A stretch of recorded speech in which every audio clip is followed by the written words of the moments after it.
qu'est-ce que la résilience? Un passé douloureux qui a pu être estompé. Alors, moi, résilience, ça me fait toujours penser à résignation. Pour moi, je suis ancien toxicomane et j'ai vécu beaucoup de galères dans ma vie, mais j'ai jamais baissé les bras. J'ai toujours essayé de remonter à mon rythme. Toujours rebondir après tout ce qui peut nous arriver dans la vie. Pour moi, une forme de force. Une force avec une forme d'injustice, parce que je pense que nous n'en sommes pas toutes et tous pourvus. En fait.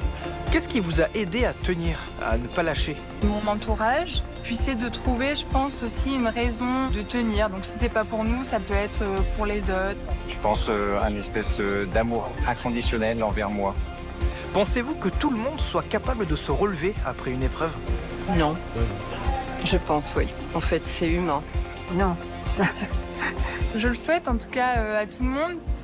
Oui, s'il y a l'aide qu'il faut aussi. Si vous deviez dire un mot à quelqu'un qui est en train de traverser une épreuve, que diriez-vous? Crois en toi. Courage.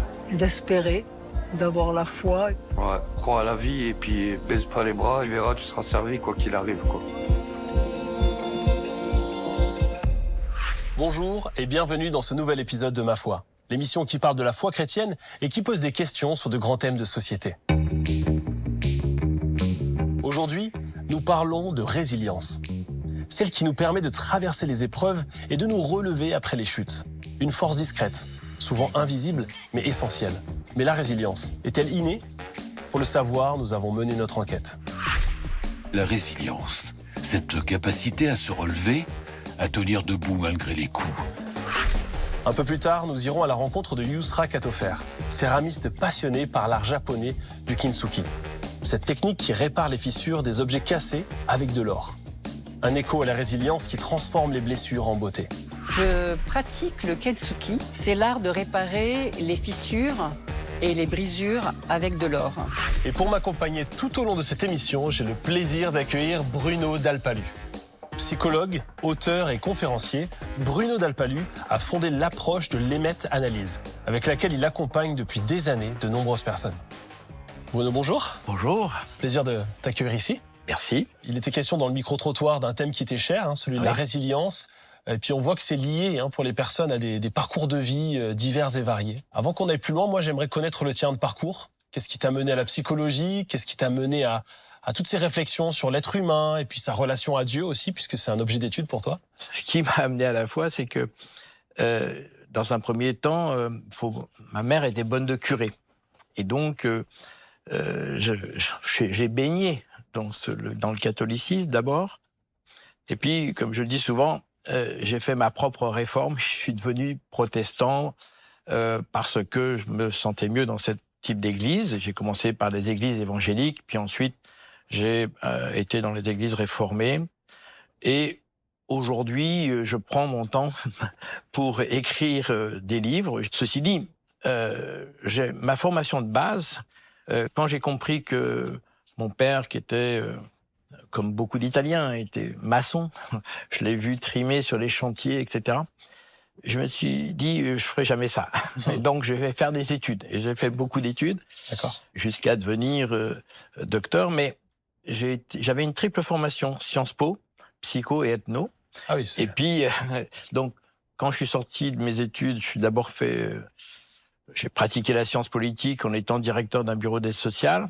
Et puis ensuite, j'ai choisi de faire mon autre corde à mon arc, qui était celle de psychologue. J'ai été d'abord psychologue scolaire, puis j'ai monté un cabinet. Et puis ensuite, j'ai créé une méthode qui s'appelle l'EMET-analyse, qui est une méthode qui intègre la dimension spirituelle dans ma démarche de soins, mais aussi dans ma démarche de foi. Et comment s'inscrit ce grand thème de la résilience dans ton parcours à la fois d'arriver dans ce pays-là, cette culture-là, l'aspect foi, l'aspect psychologie? D'abord parce que j'ai vu que mes parents étaient résilients. Mes parents ont traversé la guerre 39-45 et ils ont vécu des épreuves difficiles et ils ont été capables de rebondir. C'est comme ça que j'ai commencé à m'intéresser aussi à la souffrance. Et je me souviens que quand j'étais lycéen, je lisais dans les toilettes, parce que j'étais dans l'internat, je lisais dans les toilettes les livres de Freud et je commençais à faire des psychanalyses dans les toilettes du lycée. Et c'est comme ça que je pense qu'a commencé ma vocation, je pense, pour être psychologue, psychothérapeute, docteur en psychanalyse. C'est ce que je fais aujourd'hui. Est-ce que tu peux nous définir en quelques mots ce que tu mets derrière résilience? Pour faire simple, la résilience, c'est la capacité à rebondir après une épreuve. On pourrait dire ça, pour le dire très simplement. Alors avant qu'on aille plus loin ensemble sur le sujet, je te propose de visionner une enquête qu'on a menée auprès de spécialistes, toujours sur ce thème de la résilience. On regarde ça ensemble et on se retrouve juste après. Aujourd'hui, nous allons explorer ce mystère intérieur qu'est la résilience. Cette capacité à se relever, à tenir debout malgré les coups, à faire de nos failles un passage vers autre chose. Que produit l'épreuve en nous? Et comment trouver la force de continuer quand tout vacille? Du point de vue scientifique, notre cerveau dispose d'un incroyable pouvoir de reconstruction. Après un traumatisme, la plasticité neuronale permet au système nerveux de s'adapter, de créer de nouveaux chemins, à condition d'avoir un environnement permettant sécurité, lien et confiance. Mais alors, comment notre corps et notre cerveau participent-ils à cette reconstruction silencieuse? On ne peut pas parler de résilience sans parler du traumatisme. Quand ça arrive, notre cerveau active un système d'alerte.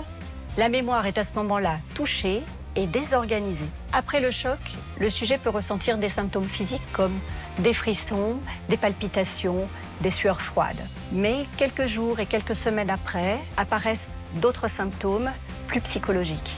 Il s'agit de troubles du sommeil, de l'anxiété ou de l'hypervigilance. Constamment sur le qui-vive, le sujet va se remémorer des images, des sons, des odeurs. Nous appelons ça le stress post-traumatique. Comprendre est déjà un premier pas vers la résilience. La résilience n'est pas une qualité, n'est pas un caractère, mais un processus. Le traumatisme ne disparaît jamais. Il devient cicatrice, signe de ce qu'on a vécu, mais permet après de pouvoir se relever et s'ouvrir à d'autres perspectives.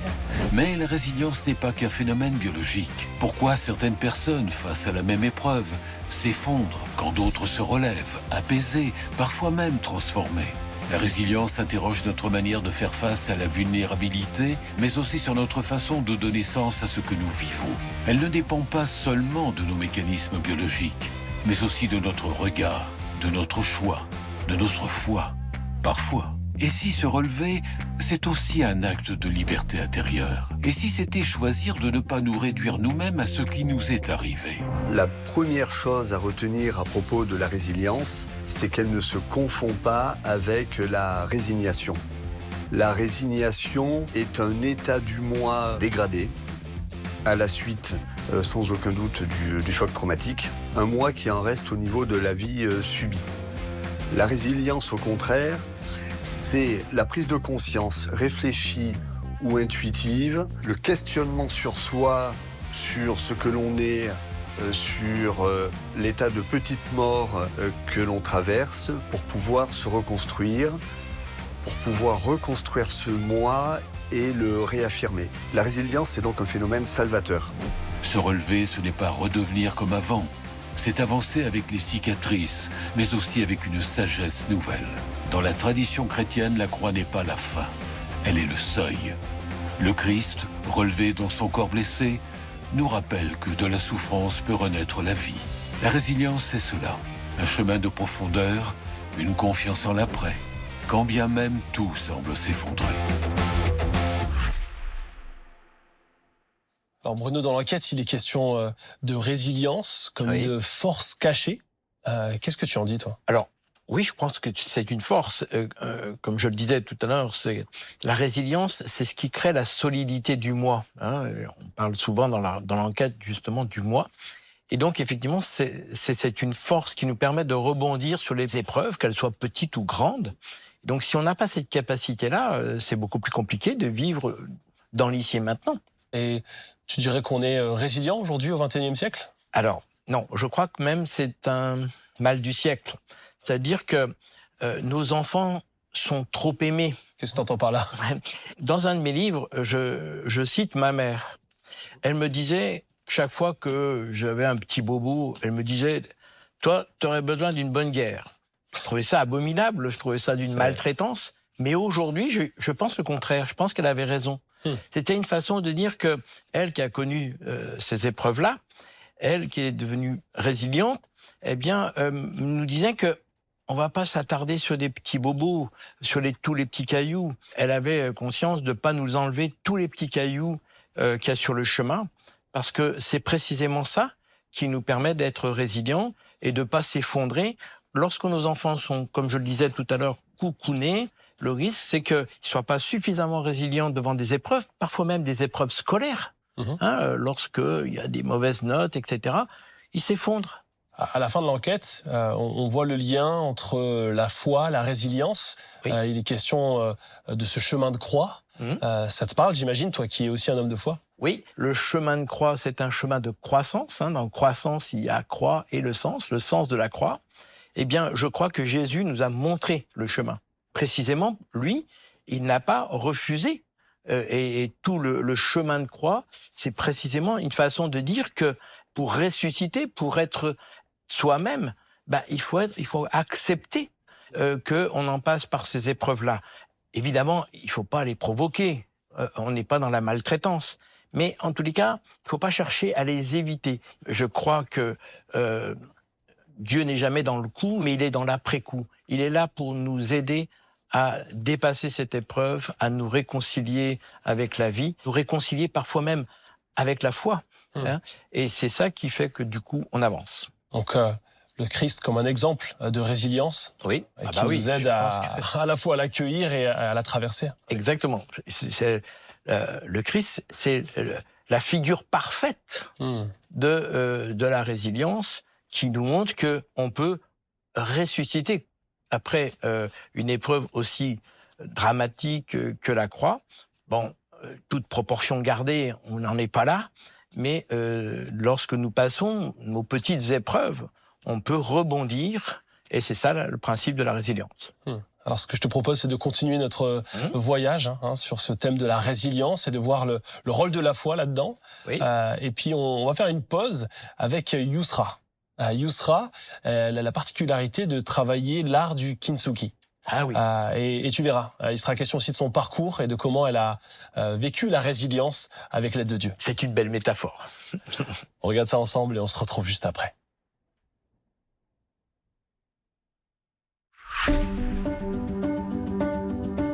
Aujourd'hui, direction Paris, au 29 rue de Tourtille. C'est ici, dans son atelier, que je retrouve Yousra Katofer, céramiste d'art depuis plus de 10 ans. À ses côtés, je découvre le kintsugi, cet art japonais qui répare les céramiques brisées avec de l'or. Sous ses mains patientes, les fissures deviennent chemin de résilience. Et si Dieu, lui aussi, choisissait de restaurer nos vies en mettant de l'or dans nos failles?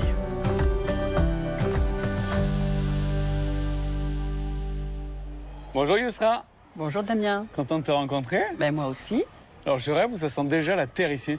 Écoute, c'est mon petit atelier dans lequel je travaille toute la semaine, dans les mains dans la terre et la poussière et parfois de la poudre d'or, quand tout se passe bien. Alors justement, tu es céramiste, mais une céramiste pas comme les autres. Là, on parle de fissures, on parle d'or. Est-ce que tu peux m'en dire un peu plus? Écoute, je pratique le kintsugi. C'est l'art de réparer les fissures et les brisures avec de l'or. Finalement, ton métier, c'est presque mettre en évidence des failles. Exactement, c'est plus que des vases, c'est ce que Dieu fait avec nous. Et il fait aussi du kintsugi. Il vient réparer nos failles. Alors moi, j'ai envie d'en découvrir vraiment plus. On s'y prend comment? Écoute, ça tombe bien. Je vais t'expliquer tout ça. Allez, je te suis. Ah, superbe, superbe, superbe.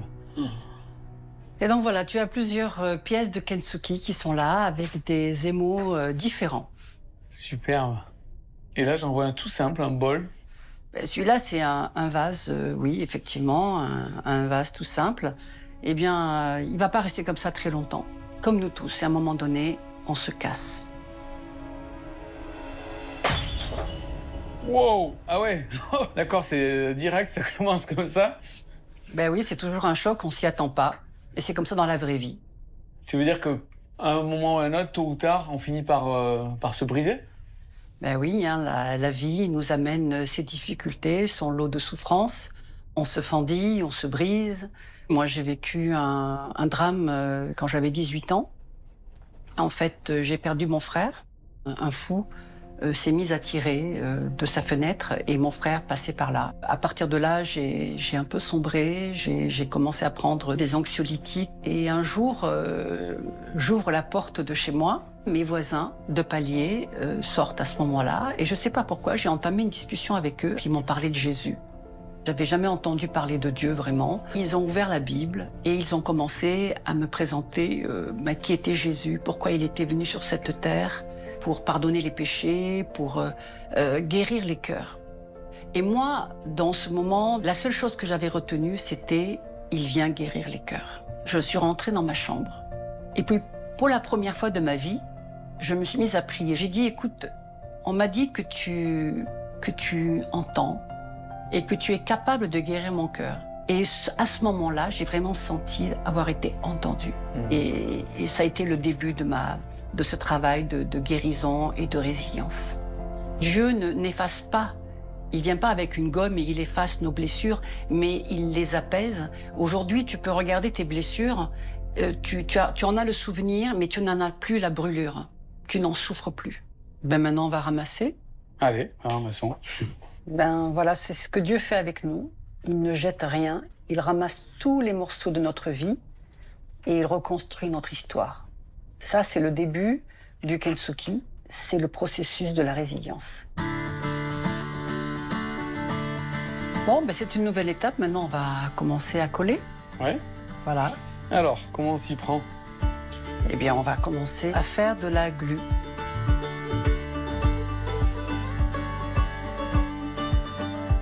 Et ensuite, on met le shitashi. Le shitashi, c'est la laque brute. Ok. Celle qu'on récupère de l'arbre. Donc, je refais un peu comme ça. Donc maintenant, tu vas mettre ça partout, sur tous les bords. Donc ça va permettre de bien... coller, là, carrément? Coller, ouais. Ça, c'est une colle. Et alors, ça dure... c'est très, très puissant. Voilà. Et maintenant, une fois que la colle est posée... Les deux premiers bouts. Voilà, les deux premiers bouts. Ok. Voilà. Ok, ça se tient quasiment et c'est bon. Voilà. Donc là, on commence à avoir quelque chose qui prend forme. Ouais. En sachant que ce travail, eh bien, ça peut prendre 1 mois pour le coller, pour reconstruire les morceaux manquants. Et pour le séchage? Et le séchage. Donc pour moi, ce travail, eh bien, me parle de tout le travail qu'on fait sur notre âme, qui parfois, à cause de ce qu'on a vécu, de notre histoire, elle est fragmentée.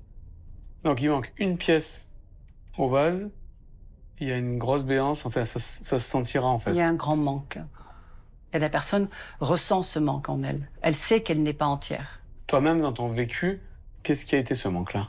D'abord, ce manque, il a été créé par la séparation avec mon frère, qui m'a même poussé à rechercher la mort.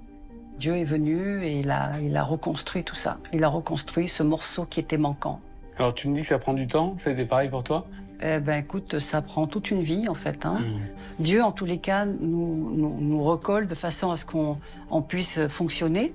Mais il y a des blessures qui sont tellement profondes, qui sont tellement douloureuses, que Dieu, dans son grand amour, eh bien, il prend tout le temps dont on a besoin pour lâcher prise. La Bible dit, il amène à l'existence ce qui n'existait pas. Donc pour moi, ça veut dire que ce qui a été perdu, eh bien, tu peux le retrouver en lui. Il est capable de le recréer. Pour moi, Dieu est capable de recréer de la matière de ton identité. J'ai eu cette espérance-là.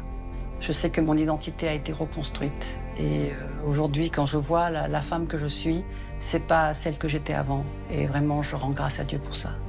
C'est fou comme ce vase reconstruit, même s'il est fragile. C'est un peu comme une promesse de dire que la lenteur, parce que c'est long à faire, que la persévérance, finalement, toute cette patience, c'est un espoir d'une vraie réparation. Et encore, tu n'as pas tout vu. Dans la réparation, il y a plus que ça encore.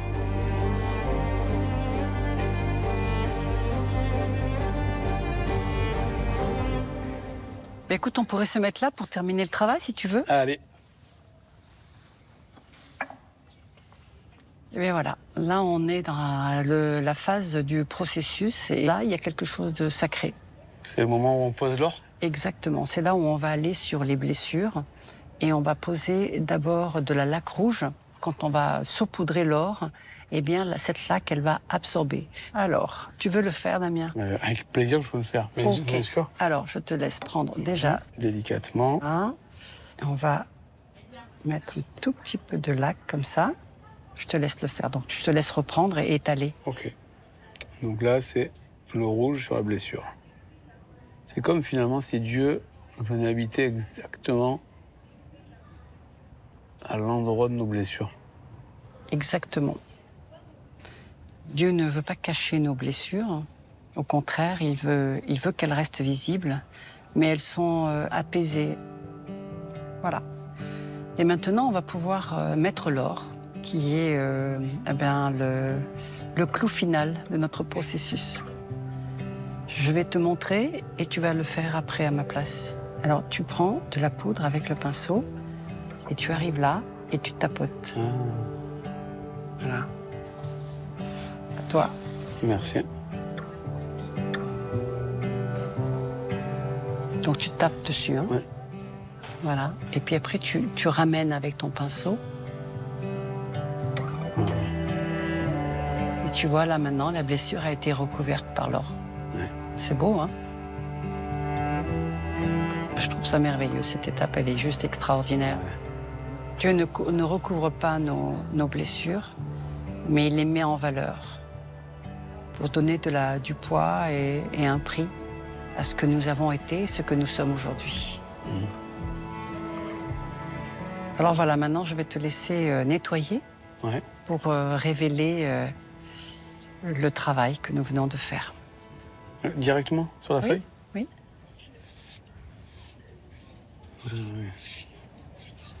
Ah ouais, génial. Waouh. C'est bien là. Ah, parfait. Ah ouais, c'est bien. Alors moi, j'ai entendu dire que ce genre de vases qui ont été brisés et réparés coûterait plus cher qu'avant. Possible? Absolument. C'est le Kensuki, et oui, il est sur le marché, il devient cher. Eh bien, nos vies, quand elles sont guéries, on devient plus précieux qu'on ne l'était.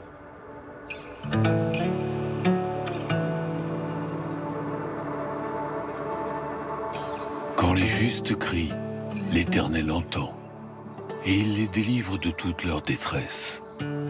L'Éternel est près de ceux qui ont le cœur brisé, et il sauve ceux qui ont l'esprit dans l'abattement. Le malheur atteint souvent le juste, mais l'Éternel l'en délivre toujours. Il garde tous ses os, aucun d'eux n'est brisé.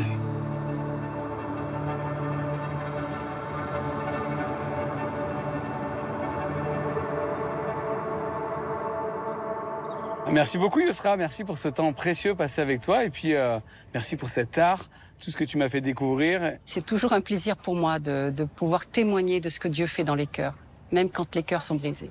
Moi, ce qui me frappe, c'est que tu parles pas seulement de rénovation, mais tu parles de transformation. Et puis, tu parles de cette beauté qui est née des cassures, des fêlures. En fait, Dieu ne fait pas semblant. Il prend notre vie qui est cassée, qui est brisée, et il nous rend précieux par cette guérison. La résilience, elle est offerte à tous. Dieu veut travailler les cœurs de tout le monde.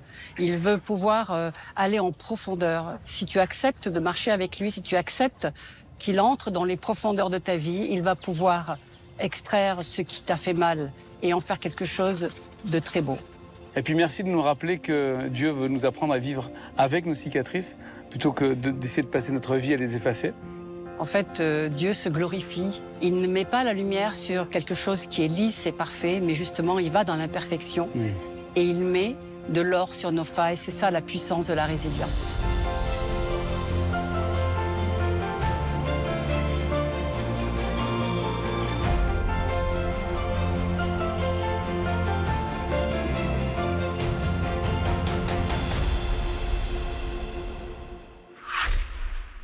Bruno, j'imagine que ce témoignage et puis cet art du kintsugi, ça te parle? Oui, je trouve que c'est une des meilleures métaphores qu'on puisse imaginer sur la résilience.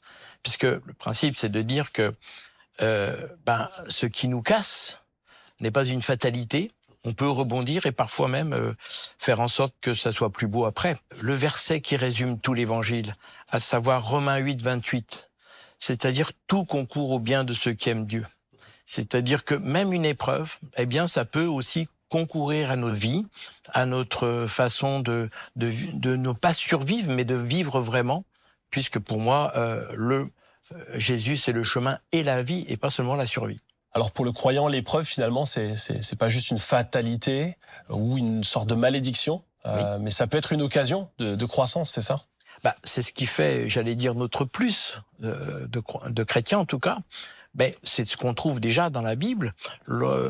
C'est ce qu'a vécu Moïse, Job, Jésus. Mais on peut aussi voir des gens plus proches de nous. Ça me fait aussi penser à l'histoire de Martin Gray, cet homme juif polonais qui a perdu toute sa famille dans les camps de concentration et qui se rappelait de la parole de son père qui lui dit la vie est sacrée, va jusqu'au bout, faut penser à la vie, etc. Et cet homme, après avoir vu tout ça, il construit une famille, il a des enfants, et il les perd tous dans un incendie. Il est au bord du suicide, et il se rappelle les mots de son père, « La vie est sacrée, va jusqu'au bout ».